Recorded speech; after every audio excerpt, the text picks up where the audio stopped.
Alright, so at this point na-install na natin yung WooCommerce. So, ang gagawin natin is i-set up natin or i-configure natin yung mga basic settings nito. So, here we go. Alright. So, nandito tayo sa general settings ng WooCommerce. So, basically, meron tayong several settings na kailangan na i-define. One is yung base location. Alright, so guys lang natin ng konti. One is yung base location, which is ito yung kung saan ba naka-base yung business mo. So, most likely, ilalagay natin dito is Philippines. Alright, so type lang natin.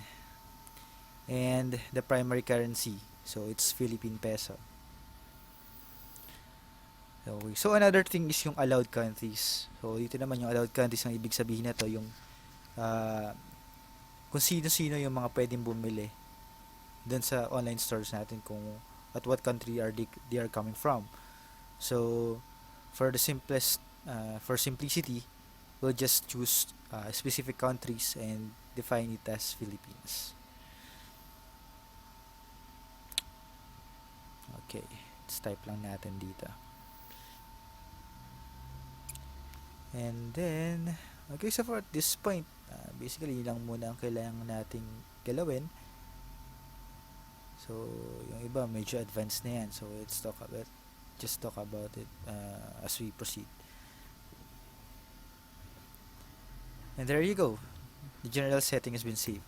So, the next thing, puntahan natin is yung mga payment gateways.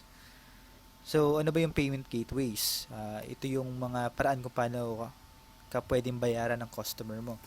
So, we have here several. Si direct bank, check payment, cash on delivery, credit card, or PayPal. So, at this point, let's just leave it as is.